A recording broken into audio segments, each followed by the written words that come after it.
तो अब हम एक डिफरेंट चीज़ ट्राई करने की कोशिश करेंगे।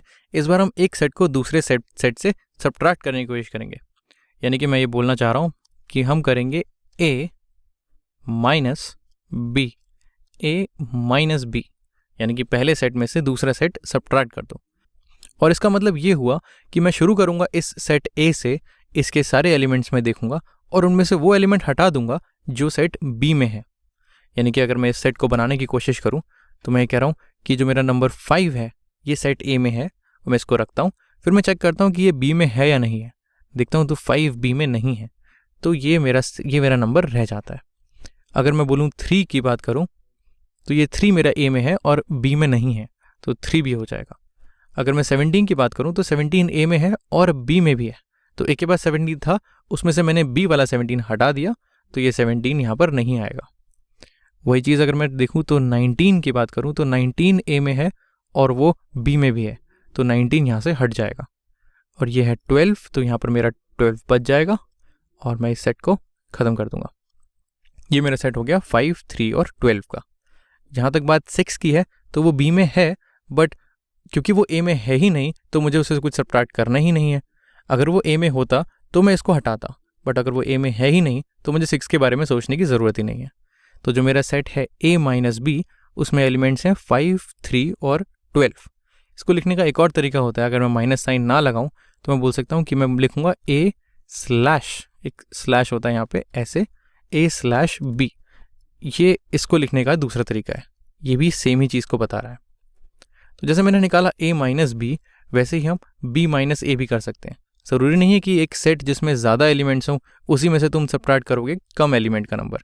जैसे अगर मैं निकालना चाहूँ b माइनस a, तो इसकी वैल्यू भी आएगी, ये भी एक सेट बनेगा। तो देखते हैं ये कौन सा सेट बनेगा।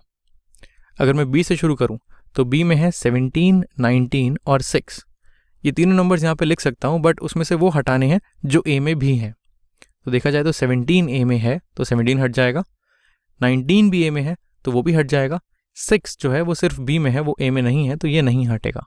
तो यहाँ पर मैं 6 लिख सकता हूँ। तो ये जो मेरा सेट है इसमें हो जाएगा सिर्फ एक एलिमेंट जो है 6।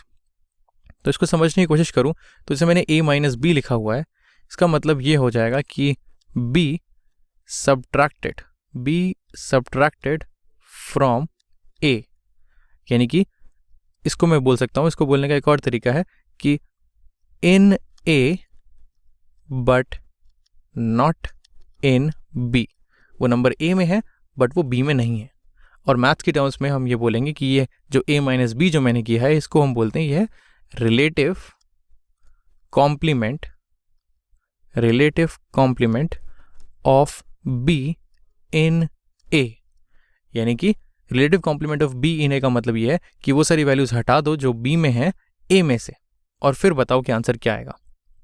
तो इसको करने के लिए हमने a माइनस बी भी निकाला और b माइनस ए भी निकाला। क्या हम किसी सेट को उसमें से सब्ट्रैक्ट कर सकते हैं? चलो करके देखते हैं। a माइनस ए में अगर निकालना चाहूँ, यानी कि a स्लैश ए अगर मैं निकालना चाहूँ तो मैं a से शुरू करूँगा जिसमें है 5, 3, 17, 12 और 19, और उसमें से वो सारे हटा दूंगा जो a में है, यानी कि 5, 3, 17, 12 और 19 ये है मैं हटा दूंगा। तो अगर इन दोनों में अगर मैं वहीं से शुरू करता हूँ और वो सारी चीज़ें हटा देता हूँ जो उस सेट में है, तो मेरे पास बचेगा क्या? कुछ भी नहीं। और जब कुछ भी नहीं बचता तो उस सेट को हम बोलते हैं एम्प्टी सेट, क्योंकि वो सेट हो चुका है खाली, तो वह एम्प्टी सेट। और इसको लिखने का तरीका है एक ऐसे फाई करके बना देते हैं हम और बोलते हैं ये मेरा एम्प्टी सेट है। इसका एक और नाम है मैथ्स में, इसको हम बोलते हैं नल सेट। एम्प्टी सेट या नल सेट एक स्पेशल केस ऑफ सेट हुआ जिसमें कोई भी एलिमेंट नहीं होता।